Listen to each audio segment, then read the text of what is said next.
एक बहुत ही डरावनी लेकिन आम सी स्थिति की कल्पना करते हैं। मान लीजिए कोई परिवार अपनी जीवन भर की जमा पूंजी लगाकर एक घर खरीदता है। हाँ। बिल्कुल। और फिर वो परिवार कुछ हफ्तों के लिए एक लंबी छुट्टी या किसी तीर्थ यात्रा पर जाता है। हाँ, और जब वो वापस लौटते हैं तो देखते हैं कि उनके घर के मुख्य दरवाजे का ताला बदला हुआ है।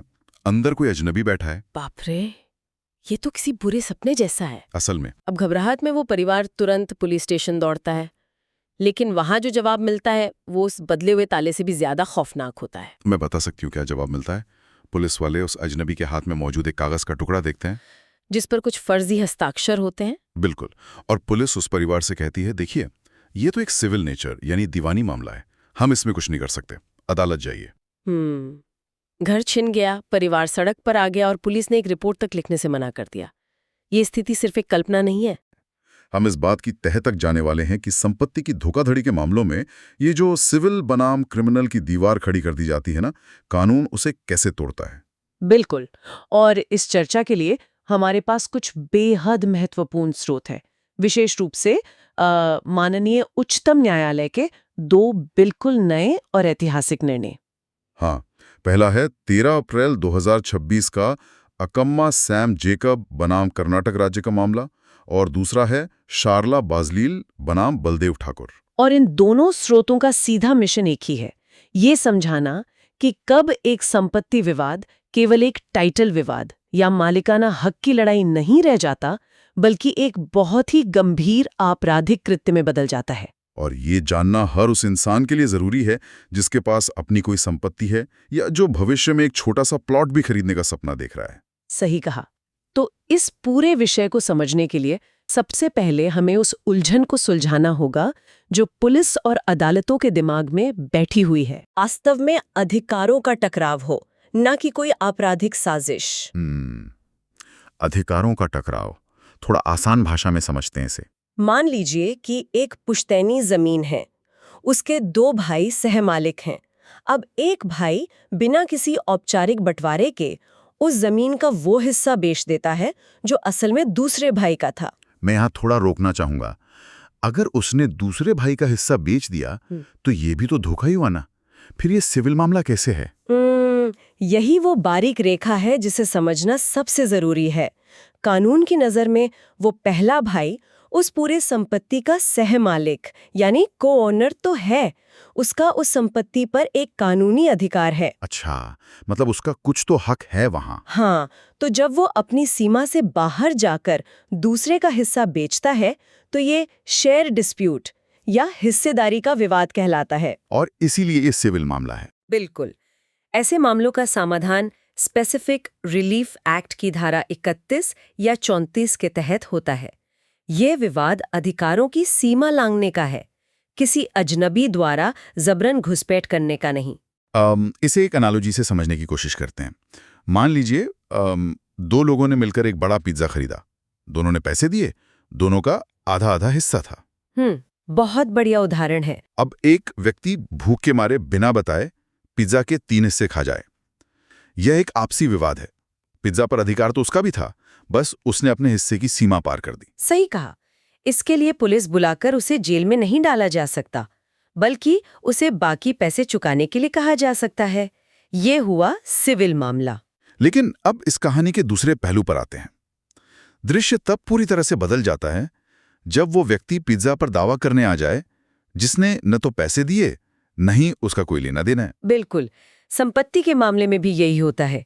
जब कोई ऐसा व्यक्ति जमीन बेच देता है जिसका उस संपत्ति में कोई हिस्सा है ही नहीं, या फिर वो असली मालिक के फर्जी हस्ताक्षर या अंगूठे का इस्तेमाल करके झूठे दस्तावेज तैयार कर लेता है। हाँ, तो कानून की नजरों में ये अब कोई हिस्सेदारी का विवाद नहीं रहा, ये सीधे तौर पे जालसाजी और धोखाधड़ी का मामला है। मतलब यहाँ कोई अधिकार की सीमा नहीं लांघ रहा है, बल्कि यहाँ अधिकार का पूरा वजूद ही फर्जी तरीके से खड़ा किया जा रहा है। एकदम सही। दस्तावेजों का इस्तेमाल एक हथियार की तरह करना और कानूनी प्रक्रिया के नाम पर किसी की संपत्ति हड़पना एक पूर्ण आपराधिक कृत्य है, क्रिमिनल केस है ये। लेकिन सिद्धांत और असल जिंदगी की हकीकत में बहुत बड़ा फासला होता है। जमीनी स्तर पर इन सिद्धांतों को कैसे तोड़ा मरोड़ा जाता है, ये देखने के लिए सीधे उस अकम्मा सैम जेकब मामले पर आते हैं। उस मामले की कहानी तो किसी सस्पेंस थ्रिलर जैसी है। बिल्कुल। एक एनआरआई व्यक्ति ने अपनी गाड़ी कमाई से भारत में निवेश के लिए एक प्लॉट खरीदा। संपत्ति की सुरक्षा के लिए बाकायदा बाउंड्री वॉल भी बनवा दी। लेकिन कुछ समय बाद कुछ स्थानीय असामाजिक तत्वों ने उस जमीन पर अवैध कब्जा करने की कोशिश की। और अक्सर ऐसे मामलों में जो सबसे बड़ा खतरा होता है वो किसी अजनबी से नहीं बल्कि उस व्यक्ति से आता है जो मदद का हाथ बढ़ाता है। वही इस केस में हुआ। उस जमीन का जो ओरिजिनल डेवलपर था वो सामने आता है। वो कहता है कि मैं कानूनी रूप से इस कब्जे को हटाने में मदद करूंगा। और एक परेशान एनआरआई जो देश के कानूनी दाव पेचों से वाकिफ नहीं था उस पर भरोसा कर लेता है। इस कानूनी मदद के नाम पर वो डेवलपर उस एनआरआई से कुछ सादे कागजों और वकालतनामों पर हस्ताक्षर और अंगूठे के निशान ले लेता है। और नतीजा क्या निकलता है? मदद तो दूर की बात है, उन्हीं हस्ताक्षरों का दुरुपयोग करके वो डेवलपर उस पूरी जमीन को अपने नाम ट्रांसफर करवा लेता है। बाप रे, ये तो क्लासिक धोखाधड़ी है। लेकिन इस मामले में जो सबसे ज्यादा चौंकाने वाली बात थी वो डेवलपर का काम नहीं बल्कि उच्च न्यायालय का वो फैसला था जिसके खिलाफ ये मामला सुप्रीम कोर्ट तक गया। बहुत बड़ा सवाल आता है। मैं थोड़ा डेविल्स एडवोकेट बनकर सोचता हूँ। जब ये मामला हाईकोर्ट में गया तो अदालत ने इसे सिर्फ एक टाइटल डिस्प्यूट मानकर एफआईआर रद्द कर दी। अदालत का तर्क क्या था? अदालत का तर्क ये था कि एनआरआई ने खुद अपने हाथों से हस्ताक्षर किए हैं और अंगूठे के निशान लगाए हैं। तो तकनीकी रूप से देखें तो क्या हाईकोर्ट का ये सोचना गलत था? देखिए, मतलब अदालत कोई माइंड रीडर तो है नहीं जो जाने के हस्ताक्षर किस नीयत से किए गए थे। अगर स्याही असली है, निशान असली है, तो क्या ये सच में सिर्फ एक दीवानी अदालत का काम नहीं है? ये जो तर्क अभी दिया गया ना, यही वो सबसे बड़ा लूप होल या तकनीकी खामी है जिसका फायदा देश भर के जालसाज उठाते हैं। और इसी तर्क को सुप्रीम कोर्ट ने पूरी तरह ध्वस्त कर दिया। कैसे? सुप्रीम कोर्ट ने क्या कहा इस पर? सुप्रीम कोर्ट ने समझाया कि कानून में एक कॉन्सेप्ट होता है इन्फॉर्म्ड कंसेंट, यानी जानकार सहमति। किसी कागज पर असली हस्ताक्षर होने का मतलब ये कतई नहीं है कि उस पर लिखे गए कंटेंट पर भी सहमति दी गई है। अच्छा। मतलब अगर हस्ताक्षर वकील खड़ा करने के लिए गए थे, बिल्कुल, और उनका इस्तेमाल प्रॉपर्टी ट्रांसफर करने या सेल डीड बनाने के लिए किया गया, तो वो कागज कानूनी रूप से एक फर्जी दस्तावेज ही माना जाएगा। ये बहुत ही शक्तिशाली व्याख्या है। मतलब हस्ताक्षर की सत्यता दस्तावेज की सत्यता की गारंटी नहीं है। और इसी बात को शारला बाजलिल बनाम बलदेव ठाकुर मामले में और भी मजबूती से स्थापित किया गया। उस मामले में क्या हुआ था? उस मामले में सुप्रीम कोर्ट ने बहुत साफ शब्दों में एक नियम तय किया। अगर किसी संपत्ति विवाद के पीछे जालसाजी, फर्जी दस्तावेजों का निर्माण और एक आपराधिक साजिश रची गई है तो उसे सिर्फ सिविल विवाद नहीं कहा जा सकता। आपराधिक साजिश का मतलब है कि लोगों ने एक साथ बैठकर योजना बनाई कि कैसे कानूनी व्यवस्था की आंखों में धूल झोंककर किसी की संपत्ति छीनी जाए। एकदम सही। इसे दीवानी अदालत का मामला बताकर पुलिस जांच को रोकना पूरी तरह से न्याय की हत्या है। इसका मतलब है कि सुप्रीम कोर्ट ने सिर्फ एक मामले का फैसला नहीं पलटा, बल्कि एक ऐसा फ्रेमवर्क तैयार कर दिया जो पूरे देश की अदालतों के लिए नजीर बन गया। बिल्कुल। इन स्रोतों को गहराई से पढ़ने पर पता चलता है कि सुप्रीम कोर्ट ने 4 ऐसे गेम चेंजिंग सिद्धांत दिए हैं जो इस धुंधले को हमेशा के लिए साफ करते हैं। चलिए, इन 4 सिद्धांतों के पीछे के असली मैकेनिज्म को डिकोड करते हैं। पहला सिद्धांत है गंभीर अपराध की प्रकृति को पहचानना। इस पहले सिद्धांत के तहत कोर्ट ने साफ किया कि जब किसी शिकायत में स्पष्ट रूप से जालसाजी और साजिश के तत्व मौजूद दिख रहे हों तो उसे नागरिक विवाद कहकर खारिज नहीं किया जा सकता। इसे कैसे समझे? इसे समझने के लिए एक रूपक लेते हैं, ट्रोजन हॉर्स का। वही लकड़ी का विशाल घोड़ा जो ग्रीक माइथोलॉजी में ट्रॉय शहर के अंदर लाया गया था। एकदम वही। एक सेल डीड या प्रॉपर्टी ट्रांसफर का कागज बिल्कुल उस लकड़ी के घोड़े की तरह होता है। बाहर से देखने में वो एक बहुत ही सामान्य, शांतिपूर्ण सिविल समझौता लगता है। लेकिन उस दस्तावेज के अंदर एक पूरी आपराधिक नियत और साजिश रूपी सेना छिपी होती है। हाँ, जब पीड़ित ये चिल्ला चिल्ला कर कह रहा है कि इस घोड़े के अंदर सैनिक हैं, तो पुलिस या अदालत ये कहकर आंखें नहीं मूंद सकती कि बाहर से तो ये सिर्फ लकड़ी का घोड़ा दिख रहा है। ये बहुत ही सटीक उदाहरण है। कानून को उस घोड़े के अंदर झांक कर देखने का अधिकार भी है और कर्तव्य भी। बिल्कुल। अब दूसरे सिद्धांत पर आते हैं। दूसरा सिद्धांत है बचाव पक्ष के दस्तावेजों पर शुरुआती चरण में विचार न करना। ये मुझे व्यक्तिगत रूप से बहुत हैरान करता है। ऐसा क्यों है कि अदालतें शुरुआत में आरोपी के कागज देखकर मामला रफा-दफा नहीं कर सकती? मतलब अगर कागज हैं तो केस खत्म क्यों नहीं होता? इस मैकेनिज्म को समझने के लिए हमें न्यायिक प्रक्रिया के टाइमलाइन को देखना होगा। देखिए, एफआईआर दर्ज होना किसी को सजा देना नहीं है, वो सिर्फ पुलिस जांच को शुरू करने की एक चाबी है। तो आरोपी क्या करते हैं? अक्सर होता ये है कि जैसे ही पीड़ित एफआईआर दर्ज कराता है, आरोपी पक्ष तुरंत अपने कुछ दस्तावेज लेके हाई कोर्ट पहुंच जाता है और कहता है कि एफआईआर झूठी है। लेकिन अगर उनके पास कागज हैं तो इसमें गलत क्या है? गलत ये है कि उन कागजों की असलियत अभी तक किसी ने जांची ही नहीं है। ये कुछ वैसा ही है कि आप किसी चोर को पकड़ें और वो अपनी जेब से खुद की लिखी हुई एक रसीद निकालकर कहे कि मैंने ये सामान खरीदा है। अरे, और बिना दुकानदार से पूछे चोर की रसीद पर भरोसा कर लिया जाए? बिल्कुल। सुप्रीम कोर्ट ने कहा कि कार्यवाही के शुरुआती चरण में ही आरोपी द्वारा पेश किए गए दस्तावेजों पर आंख मूंदकर भरोसा करना पूरी तरह गलत है। जब तक पुलिस जांच न कर ले, केस बंद नहीं किया जा सकता। ये तो सीधी सी बात है कि जांच होने से पहले ही जांच का परिणाम कैसे तय किया जा सकता है। और यही बात हमें तीसरे सिद्धांत की ओर ले जाती है, जांच में हस्तक्षेप न करना। ये सिद्धांत सीधे तौर पर उच्च न्यायालयों को एक चेतावनी है। एफआईआर दर्ज होने के बाद पुलिस की तफ्तीश शुरू होने से पहले ही मामले को रद्द कर देना न्याय के खिलाफ है। पुलिस का काम है सच्चाई सामने लाना। अगर पुलिस जांच में ये पाती है कि सच में कोई धोखाधड़ी नहीं हुई और मामला सिर्फ दीवानी है, तो पुलिस खुद अपनी क्लोजर रिपोर्ट में बात लिख देगी। लेकिन पुलिस के हाथ पैर बांध देना ये व्यवस्था के साथ खिलवाड़ है। अब आते हैं चौथे और शायद सबसे महत्वपूर्ण सिद्धांत पर, जिसने दशकों पुराने कानूनी भ्रम को तोड़ा है। हाँ, समानांतर कार्यवाही या कॉन्करेंट प्रोसीडिंग्स का सिद्धांत। अक्सर थानों में कहा जाता है कि अरे, आपका तो पहले से ही सिविल कोर्ट में केस चल रहा है, अब हम क्रिमिनल केस कैसे दर्ज कर सकते हैं? क्या सिविल और क्रिमिनल केस सच में एक दूसरे से टकराते हैं? ये कानूनी इतिहास का सबसे बड़ा मिथक रहा है, जिसे सुप्रीम कोर्ट ने अब दफन कर दिया है। सिविल और क्रिमिनल अदालतों के काम करने के मैकेनिज्म बिल्कुल अलग-अलग हैं। कैसे? सिविल कोर्ट का काम है ये तय करना कि संपत्ति का असली मालिक कौन है और वो संपत्ति वापस असली मालिक को दिलाना। लेकिन सिविल कोर्ट किसी को धोखाधड़ी के लिए जेल नहीं भेज सकती। यानी अगर किसी का घर धोखे से हथिया लिया गया है तो सिविल कोर्ट घर तो वापस दिला देगी, लेकिन उस जालसाज को सजा नहीं दे पाएगी। बिल्कुल, वो जालसाज घर वापस करके आराम से घूमता रहेगा और किसी और को अपना शिकार बनाएगा।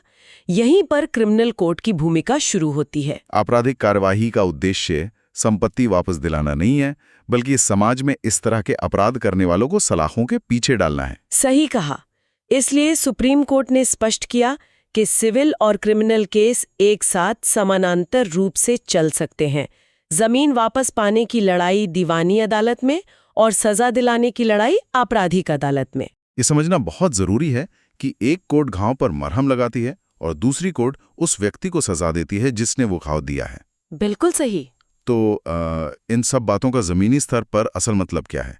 अगर कोई आम नागरिक इस स्थिति में फंस जाए और पुलिस फिर से वही पुराना राग लापे कि ये तो सिविल मामला है, तो उसके पास क्या व्यावहारिक हथियार हैं? ये शायद आज की चर्चा का सबसे महत्वपूर्ण हिस्सा है।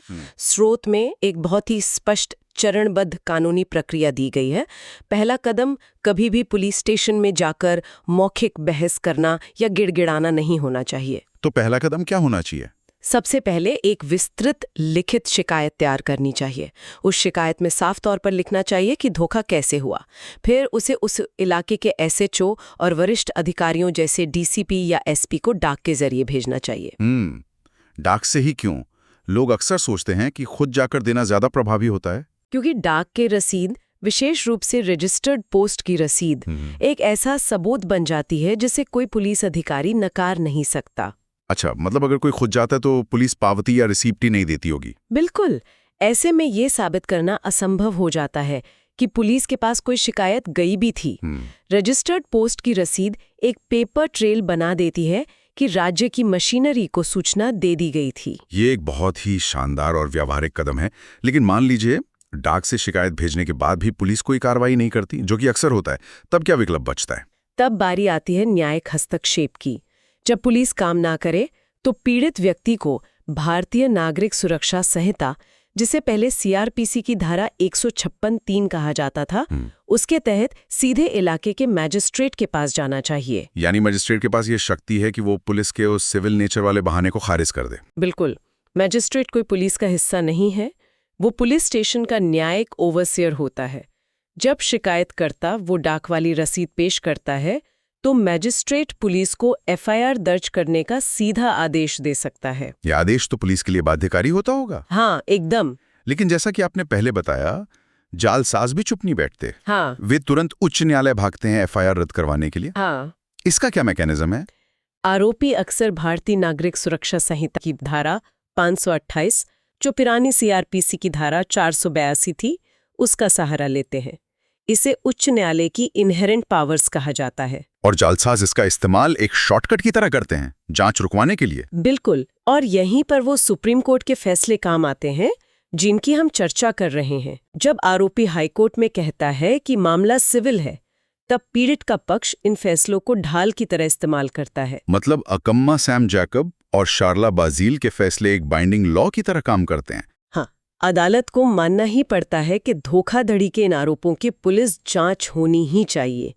पीडीएफ प्रतियों और इन कानूनी निर्णयों की कॉपी हमेशा पास रखना सबसे बड़ा हथियार है। अगर हम आज की इस पूरे विश्लेषण को समेटें तो लबुलुबाब ये है कि जालसाजी का रंग चाहे जितना भी सिविल दिखने वाला हो, कानून की तेज नजरों में वो एक अपराध ही है। बिल्कुल, संपत्ति प्राप्त करने का माध्यम अगर धोखाधड़ी या साजिश है तो वो हर हाल में एक आपराधिक कृत्य है जिसकी जांच होनी ही चाहिए। सही बात है। लेकिन ये पूरा विश्लेषण हमें एक बहुत ही गंभीर और विचारणीय प्रश्न की ओर ले जाता है। वो क्या? जब सुप्रीम कोर्ट को ये स्पष्ट करना पड़ा कि धोखाधड़ी सिर्फ एक सिविल मामला नहीं है, तो ये सोचना लाजमी है कि आज इस वक्त हमारे देश की विभिन्न अदालतों में लंबित कितने लाखों तथाकथित सिविल मामले असल में छिपे हुए आपराधिक कृत्य हो सकते हैं। बाप रे, ये तो बहुत डरावना विचार है। बिल्कुल, ऐसे कितने मामले होंगे जहां अदालती प्रक्रियाओं और हस्ताक्षरों का ही दुरुपयोग करके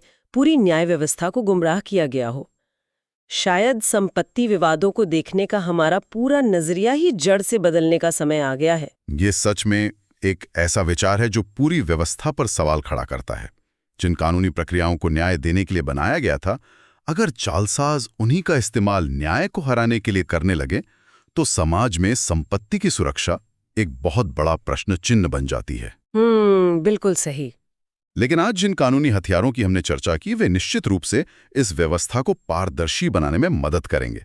इसी विचार के साथ आज के इस गहन विश्लेषण को हम यहीं विराम देते हैं।